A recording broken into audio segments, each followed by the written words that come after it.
Hello நண்பர்களே, எல்லாரும் எப்படி இருக்கீங்க? இன்னைக்கு நம்ம 2021 ரிலீஸ் ஆன ஒரு அருமையான டார்க் ஃபேண்டசி டிராமாவை தான் பார்க்க போறோம். டிராமாவோட பேர் hellbound. So welcome to my channel voice over with Vicky. டிராமாவோட ஓப்பனிங்லயே ஒரு பெரிய காஃபி ஷாப்பை தான் காட்டுறாங்க. அங்க இருக்கிற எல்லாத்தோட ஸ்கிரீன்லயும் ஒரே ஒரு பர்சன் பேசிட்டு இருக்கிற வீடியோ தான் பிளே ஆயிட்டு இருக்கு. இவரோட பேர் ஜியாங். அவர் என்ன சொல்றாருன்னா, ஃபர்ஸ்ட் நம்ம கண்ணு முன்னாடி ஒரு ஏஞ்சல் தான் தெரிவாங்க. அவங்களை கடவுளோட தூதுவர் அப்படின்னு இவர் மென்ஷன் பண்றாரு. சோ அந்த ஏஞ்சல் யாரோட கண்ணுக்கு முன்னாடி தெரியுறாங்களோ அவங்களுடைய வாழ்க்கை முடியறதுக்கு எவ்வளவு டைம் இருக்கு அப்படிங்கறதையும் அவங்க சொல்லிடுவாங்க. சோ அந்த டைம் வந்ததுக்கு அப்புறம் எக்ஸிக்யூட்டர் அப்படின்னு சொல்லக்கூடிய 3 கொடூரமான மான்ஸ்டர்ஸ் பூமிக்கு வந்து அவங்களை கொன்னு அவங்களுடைய சோலை நரகத்துக்கு எடுத்துட்டு போயிடுறாங்க அப்படிங்கிற மாதிரி சொல்லிட்டு ஒரு வீடியோவை பிளே பண்ணி காட்டுறாரு. அதுல அந்த 3 மான்ஸ்டர்ஸும் இவர் சொன்ன மாதிரி அந்த டைம் காலாவதியான ஒருத்தங்களை புடிச்சு கன கொடூரத்துக்கு சம்பவம் பண்ணிட்டு இருக்கு. இந்த வீடியோவை பார்த்துட்டு இருக்கிற ஒருத்தன் இதெல்லாம் நம்புற மாதிரியாங்க இருக்கு, இந்த காலத்துல பொய்ய உண்மை நம்ப வைக்கிற அளவுக்கு கிராபிக்ஸ் வந்துருச்சு, சோ நம்மளை ஏமாத்துறாங்க, இதெல்லாம் நம்பாதீங்க அப்படின்னு சொல்லிட்டு இருக்கும் போதே இவங்களுக்கு பேக் சைடுல ஒருத்தர் ரொம்ப பதட்டமா உட்கார்ந்து இருக்கான். அவனோட கையில இருக்கிற மொபைல்ல டைம் ஓடிட்டு இருக்கு. இப்ப 1:19 ஆச்சு. அப்படியே பயபுல கொஞ்சம் கொஞ்சமா நர்வஸ் ஆகி அழுக ஆரம்பிக்கிறான். அப்ப கரெக்டா 1:20 ஆயிருது. ஐயோ வாழ்க்கை முடிஞ்சு போச்சு அப்படின்னு நினைக்கும் போது அவனுக்கு சுத்தி ஒண்ணுமே நடக்கல. அட என்னடா ஆச்சு அப்படின்னு நீங்க யோசிச்சுட்டே இருக்கும் போது இந்த மொத்த பிளேஸும் ஏதோ எர்த்குவைக் வந்த மாதிரி வைப்ரேட் ஆகுது. எல்லாருக்கும் என்ன நடக்குதுன்னே புரியல. சோ இவனுக்கு மட்டும் புரிஞ்சிருச்சு, ரைட்டு சைத்தான் சைக்கிள்ல வருது அப்படின்னு நினைக்கிறக்குள்ளுமே அந்த 3 மான்ஸ்டரும் கண்ணாடியை உடச்சுக்கிட்டு உள்ள வருது. அங்க இருக்கிறவங்கள கொலை நடுங்கி போயிடுறாங்க. வந்த 3 பேர்த்தோட மூஞ்சியை பார்க்கணுமே, அடடா என்ன அழகு, நல்லா கிங்காங்கும் ஹல்க்குக்கும் கள்ளத்தொடர்புல பிறந்த காஞ்சூரிங் மாதிரி இருக்கானுங்க. வந்த மான்ஸ்டர்ஸ் டைம் பார்த்துட்டு இருந்தான் பாத்தீங்களா, அவனை போட்டு பொல பொலன்னு பொழக்குது. அவனும் உயிர் பொழைச்சா போதுண்டா சாமின்னு கிடைச்ச கேப்ல பூந்து ஓடுறான். இதுகளும் விடுற மாதிரி இல்ல, விரட்டுன்னு விரட்டுது அவனைய. அங்க வேற ஒரே டிராபிக் ஜாமா இருக்கு. பயவுள்ள அங்க இருக்கிற ஒரு கார் கடியில போய் ஒளிஞ்சுக்கிறான். இந்த மான்ஸ்டருக்கு என்ன நினைச்சதோ தெரியல, அந்த காரை எல்லாம் காராசேவு மாதிரி நொறுக்கி தள்ளுதுக. இவனை தரன் வெளியே இழுத்து நம்ம ஹல்க்கு லோக்கிய துவைக்கிற மாதிரி சும்மா துணி துவைச்சு எடுக்குது இவனைய. இதுல ஒரு மான்ஸ்டர் இவனை இன்னொரு மான்ஸ்டர் கிட்ட வீசி அந்த மான்ஸ்டர் இவனை பஸ்ஸோடு வச்சு ஒரு நசுக்கும் பாருங்க. சும்மா ரத்தம் தெறிக்க இவனை சித்திரவதை பண்ணுதுங்க. பஸ்ல இருக்கிறவங்க எல்லாம் பம்பிடுறாங்க. கொஞ்சம் கூட ஈவு இறக்கமே பார்க்காம இவனை நார கிழிக்குதுங்க. பாவம் குத்துயிரும் கொலையுருமா கிடக்குறான். அப்ப 3 மான்ஸ்டர்ஸ் இவன் மேல கைய வைக்கும் போது ஏதோ ஒரு எனர்ஜி கிரியேட் ஆகுது. அவ்வளவுதான், இவனோட சோலை அப்சர்வ் பண்ணிட்டு 3 மான்ஸ்டர்ஸும் அங்க இருக்கிற போர்ட்டல் வெளியில எங்கேயோ தப்பிச்சு போயிடுறாங்க. இப்பதான் செத்து போனவனோட பாடியவே காட்டுறாங்க, எலும்பு கூடு மட்டும்தான் இருக்கு.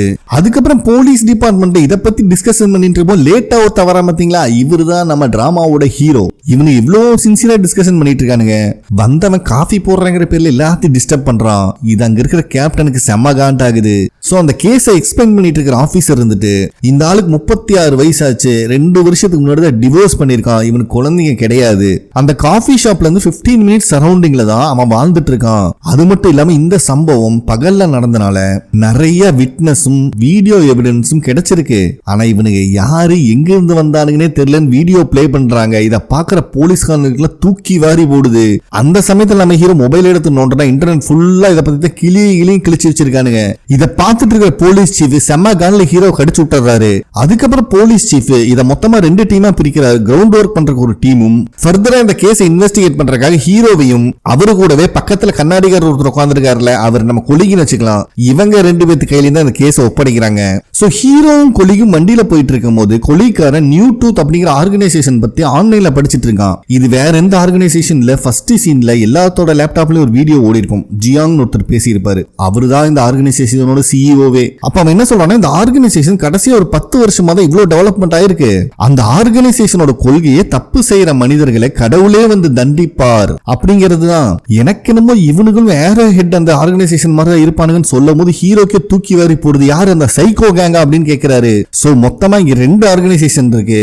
அந்த ஜியாங் சிஇஓவா இருக்கிறது நியூ டூத் அப்படிங்கிற ஆர்கனைசேஷன். அது இல்லாம ஏரோ ஹெட்னு ஒரு ஆர்கனைசேஷன் இருக்கு. இந்த ஆர்கனைசேஷன்ல இருக்கிறவனுக்கு மட்டும் இல்ல, அதை நடத்துறவனும் சைக்கோ தான். இவனுக்கு கடவுள் வந்து தண்டனை கொடுக்குங்கிற வரைக்கும் வெயிட் பண்ண மாட்டானுங்க. ஒருத்தர் மேல தப்பு இருக்குன்னு தெரிஞ்சா கேங்கா போய் பிரின்னு பிரிச்சுட்டு வந்துருவானுங்க. சோ கொலி இருந்துட்டு இந்த 2 ஆர்கனைசேஷனுக்கும் சம்பந்தம் இருக்கிற மாதிரி தெரியல. அது மட்டும் இல்லாம இந்த நியூ ட்ரூத் ஆர்கனைசேஷன் கடவுள் மேல ஒரு பயத்தை கிரியேட் பண்றாங்க, தப்பு செஞ்சா தண்டனை கிடைக்கும் அப்படின்னு. இப்ப இந்த வீடியோ எவிடன்ஸ் ரிலீஸ் ஆன உடனே மக்கள் இன்னுமே அந்த ஆர்கனைசேஷனை நம்ப ஆரம்பிச்சு ஆரம்பிச்சிட்டாங்க அப்படின்னு சொல்றாரு. ஏன்பா அப்ப கடவுள் தான் வந்து இவங்களுக்கு எல்லாம் தண்டனை கொடுத்துட்டு இருக்காங்க நீ நம்புறியா அப்படின்னு ஹீரோ கேட்கும்போது கொலிக் இருந்துட்டு கடவுள் தண்டனை கொடுக்கறாரோ இல்லையா அது எனக்கு தெரியாது. ஏன் இவ்வளவு கஷ்டப்பட்டு நம்ம எவ்வளவோ கிரிமினலை புடிச்சு கொடுத்துருக்கோம், அவன் கிரிமினல்ங்கிறது எல்லாத்துக்குமே தெரியும், இருந்தாலும் அவனுக்கு வெளியே வந்தது இல்லையா அப்படிங்கிற மாதிரி கேட்கும்போது ஹீரோவோட ஃபேஸே மாறுது. ஐயோ சாரிப்பா அப்படின்னு சைலண்ட் ஆயிடுறாரு. சோ ஹீரோவோட லைஃப்லயும் ஏதோ நடந்திருக்கு, அது என்னங்கிறத போக போக பார்க்கலாம். அதுக்கு நம்ம ஹீரோ இருந்துட்டு அவன் நல்லவனோ கெட்டவனோ உலகத்தை காப்பாத்துறதுக்காக பண்றானா இல்ல அவன் சுயநலத்துக்காக பண்றானாங்கிறது நம்மளுக்கு தேவையில்லை, கிரிமினலை புடிச்சானும் இதுதான் நம்ம வேலை அப்படின்னு சொல்லிட்டு ரெண்டு பேரும் இப்ப கிரைம் நடந்த ஸ்பாட்டுக்கு தான் வந்திருக்காங்க. ஆல்ரெடி அங்க நிறைய டீம் வந்து இன்வெஸ்டிகேட் பண்ணிட்டு தான் இருக்காங்க. அப்ப ஹீரோ அங்க இருக்கிற ஒரு ஆபீசர் கிட்ட கேட்கும் போது, அட நீ வேறடா, இது பகல்ல எல்லாத்துக்கும் கண்ணு முன்னாடி நடந்த சம்பவம், ஆனா இது சுத்தியும் இறந்து போன பிளட் மட்டும் தான் எங்களுக்கு கிடைச்சது, ஒரு எவிடன்ஸோ ஃபுட் பிரிண்டோ எதுவுமே கிடைக்கல அப்படின்னு சொல்லிட்டு இருக்கும் போது சைட்ல ஒரு கேங் பிரேயர் பண்ற மாதிரி சத்தம் கேக்குது. யாருப்பா அதுன்னு ஹீரோ விசாரிக்கிறாரு. அட அவனுக்கு தாண்டா அந்த நியூ ட்ரூத் ஆர்கனைசேஷன் ரொம்ப நேரமா மைக்க வச்சு கத்திட்டு இருக்கானுங்க அப்படின்னு இவர் சொன்ன உடனே நேர ஹீரோ அங்கதான் வராரு. அப்ப அந்த ஆர்கனைசேஷனோட சிஇஓ ஜியாங் இருந்துட்டு அங்க இருக்கிற மக்களுக்கு ஆல்ரெடி நம்ம பார்த்திருப்போம் அந்த வீடியோவை பிளே பண்ணி காட்டுறாரு. இதே மாதிரிதான் 3 மான்ஸ்டர்ஸ் வந்து இவனை நாராசமா கிழிச்சு கனக்கொடூரமா கொன்னுச்சு. இது நடந்து கொஞ்ச நேரத்துக்கு அப்புறம் தான் இவன் வீட்டுல இருந்து 3 பாடியை போலீஸ் டிபார்ட்மெண்ட் கண்டுபிடிச்சிருக்காங்க. அதுக்கப்புறம் இன்னொரு எலும்பு கூட காட்டுறாரு. இது 7 வருஷத்துக்கு முன்னாடி கண்டுபிடிக்கப்பட்ட எலும்பு கூடு. இவனும் கொலை கொள்ளை அப்படின்னு நிறைய கிரிமினல் ஆக்டிவிட்டிஸ்ல இன்வால்வ் ஆனவன். அதுக்கப்புறம் இவர் இத்தனை நாள் கலெக்ட் பண்ணி வச்சிருந்த எல்லா எலும்பு கூட போட்டோவையும் போட்டு காட்டுறாரு. ஒருத்தன் தரமான பொருளை தயாரிக்காதவன், இன்னொருத்தன் குழந்தைங்க கிட்ட தப்பா நடந்துகிட்டவன், இந்த மாதிரி ஒவ்வொருத்தனும் ஏதோ ஒரு விதத்துல தப்பு பண்ணவனுக்கு தான். நம்ம எல்லாம் சாதாரண மனுஷங்க, நம்மளுக்குன்னு சில சட்டத்திட்டங்கள்லாம் இருக்கிறதுனால இவனுக்கு தப்பிச்சிடறானுங்க. சோ அந்த மாதிரி ஆளுகளுக்கு கடவுளே நேரடியா கொடுக்கற தண்டனை தான் இது. நரகம்னா என்ன அப்படிங்கறத கண்ணுக்கு முன்னாடி காட்டிட்டு தான் இவங்களுக்கு தண்டனையே நிறைவேற்றப்படுது. சோ இதுல இருந்து நம்ம தெரிஞ்சுக்க வேண்டிய விஷயம் ஒன்னே ஒண்ணுதான், உன்னுடைய வாழ்க்கைய சரியான பாதையில வழி நடத்து, இல்லனா உனக்கு மேலே ஒரு அப்பா இருக்கான், எப்ப வேணா உனக்கு ஆப்படிப்பான் அப்படிங்கிற மாதிரி சொல்லிடுறாரு. இத கேட்கிற ஹீரோக்கு சுத்தமா நம்பிக்கை வரல, அது வேற விஷயம். அதுக்கப்புறம் இந்த ஜியாங் கிட்ட இந்த கேஸ பத்தி விசாரிக்கலான்னு வரும்போதுதான் இந்த குரூப்ல ஹீரோவோட பொண்ணுங்க இருக்கிறத பாக்குறாரு. பைபிளுக்கு செம்ம காண்டாகுது. அவ வேற அப்பாவை பார்த்தோன்னே ஓட ஆரம்பிச்சிடறா. ஏமா உனக்கு எத்தனை டைம் சொல்றது, நீ ஸ்கூல்ல இருந்து நேரா வீட்டுக்கு தானே போகணும், என்ன பண்ணிட்டு இருக்க அப்படின்னு மிரட்டும் போதே கொலிக்காரன் அங்க வந்துடுறான். அப்ப அந்த பொண்ணு இருந்துட்டு நான் சும்மா தான் இங்க வந்து எனக்கு கிளம்புறேன்னு சொல்லிட்டு ஜியாங் கிட்டையும் சொல்லிட்டு போறான். சோ நம்ம ஹீரோட கோவம் இன்னும் அதிகமாகுது.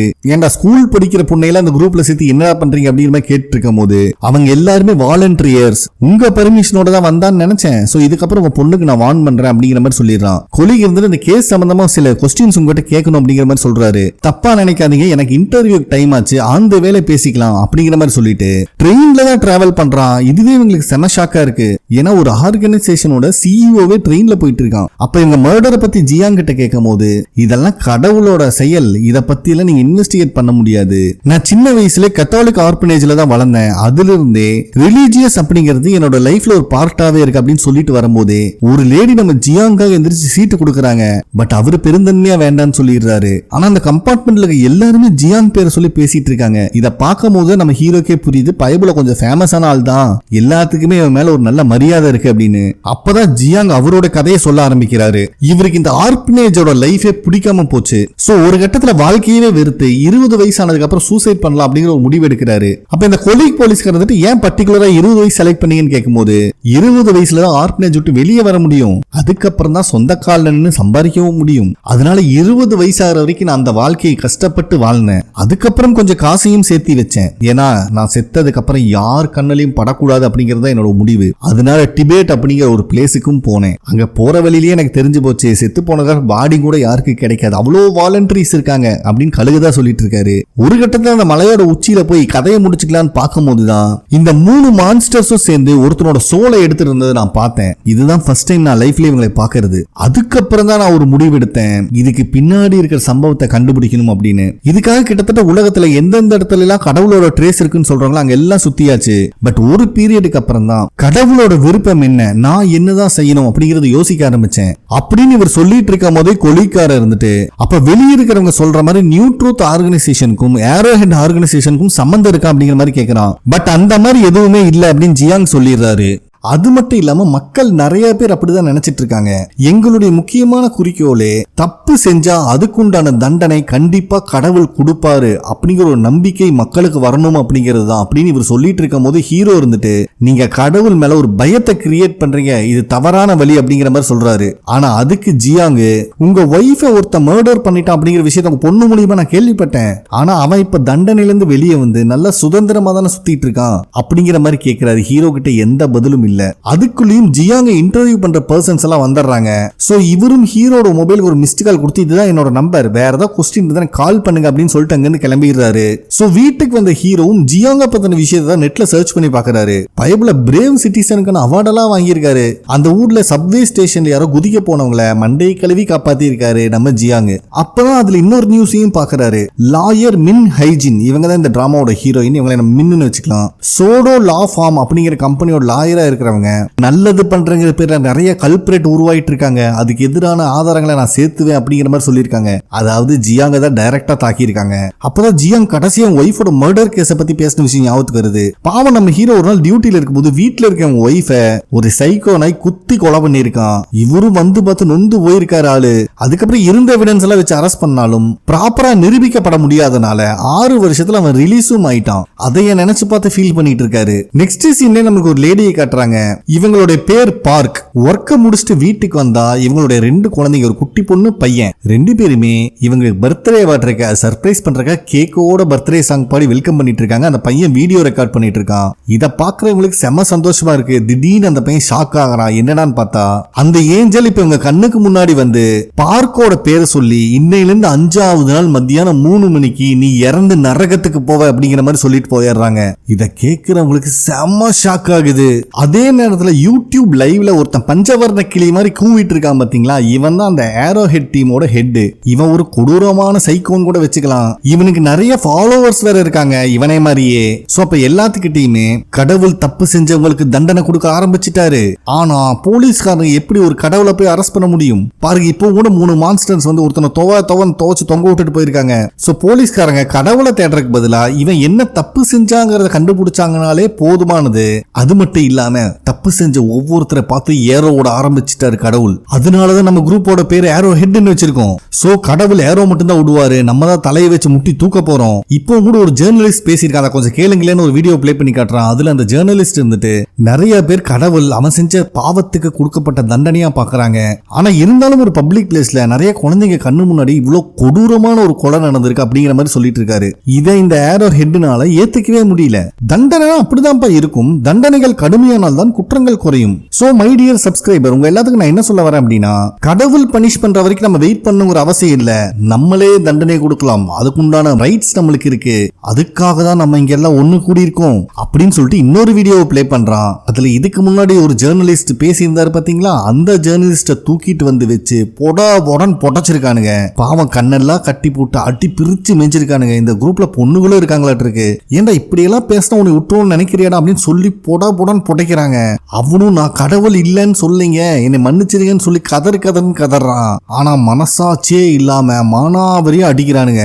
இந்த வீடியோவையும் அந்த நாய் பிளே பண்ணி காட்டி ஒரு வழியா இந்த ஆளை அடிச்சு திருத்திட்டோம், இனிமேல் கரெக்டான வழியில போவான்னு நினைக்கிறோம் அப்படின்னு சைக்கோத்தனமா பேசிட்டு இருக்கான். சரி நண்பர்களே, சொன்ன மாதிரி எல்லாம் செஞ்சிட்டீங்க. இன்னும் அடுத்தது நம்ம பண்ண வேண்டிய ஒரே காரியம், இப்போ ஒருத்தர் இருந்தான் பாத்தீங்களா, அவன் என்னென்ன தப்பு பண்ணான்னு கண்டுபிடிக்கணும் அப்படின்னு சொல்லி எல்லாத்தையும் பிரெயின் வாஷ் பண்றான். நெக்ஸ்ட் டே ஹீரோ ஸ்டேஷனுக்கு வந்தா அந்த கொலிக்கார இருந்துட்டு வீடியோல அடி வாங்கிட்டு இருந்த ஜேர்னலிஸ்ட நம்ம காப்பாத்தியாச்சு. அந்த ஏரோ ஹெட் குரூப்ல நிறைய மெம்பர்ஸ் இருப்பாங்களாட்டு இருக்கு.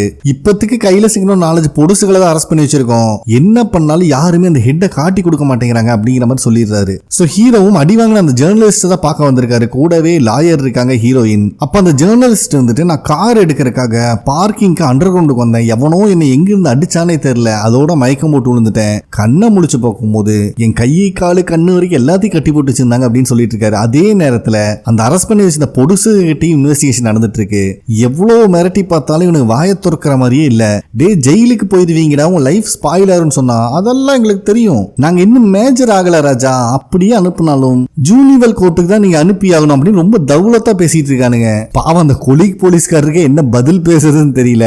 அதே நேரத்தில் நம்ம ஹீரோ கிட்ட லாயர் இருந்துட்டு இந்த ஏரோ ஹெட் குரூப்பை சேர்ந்தவங்க இந்த மாதிரி டீனேஜர்ஸ் எல்லாம் தூண்டி விட்டு நிறைய கிரைம் பண்ண வைக்கிறாங்க, அதுவும் கடவுளோட பேரை சொல்லி. இதுக்கு நம்ம எப்படியாவது முற்றுப்புள்ளி வைக்கணும், நீங்க தான் கண்டுபிடிக்கணும் அப்படின்னு சொல்லிடுறாங்க. பட் ஹீரோ என்ன பண்ணுவாரு பாவம், இதுக்கு மேல உங்களுக்கு எந்த பிரச்சனையும் வராது, என் விசிட்டிங் கார்டு வச்சுக்கோங்க, ஏதாவது கால் பண்ணுங்க அப்படிங்கிற மாதிரி சொல்லிடுறாரு. கிளம்புறதுக்கு முன்னாடி கூட அந்த ஜேர்னலிஸ்ட் வந்துட்டு அந்த 3 கிரியேச்சர் வந்துச்சுல அது என்னன்னு கண்டுபிடிச்சிங்களா அப்படிங்கிற மாதிரி கேட்கிறாரு. கண்டுபிடிச்சா இவனுங்க இப்படி உட்காந்துட்டு இருக்க போறானுங்க. பாவம் ஹீரோ கிட்ட பதிலே இல்ல. அதுக்கப்புறம் ஹீரோயினை மீட் பண்றதுக்காக அந்த பார்க்குங்கிற லேடி தான் வந்திருக்காங்க. ஏன்னா அந்த ஏஞ்சல் தான் இப்ப இந்த லேடிக்கு 5 நாள் கெடு வச்சுட்டு போயிருக்கு. சோ அந்த வீடியோவையும் நம்ம ஹீரோயின் பிளே பண்ணி பாக்குறாங்க. பட் இவங்கனால என்ன பண்ண முடியும்? சரி இப்ப எங்கிட்ட இருந்து என்னதான் எதிர்பார்க்கறீங்க அப்படிங்கிற மாதிரி கேட்டா, எனக்கு நீங்க கவர்மெண்ட்ல இருந்து ஒரு அபிஷியல் ஆர்டர் வாங்கி கொடுக்கணும், அதுதான் அவங்க என்கிட்ட சொன்னாங்க அப்படின்னு சொல்றாங்க.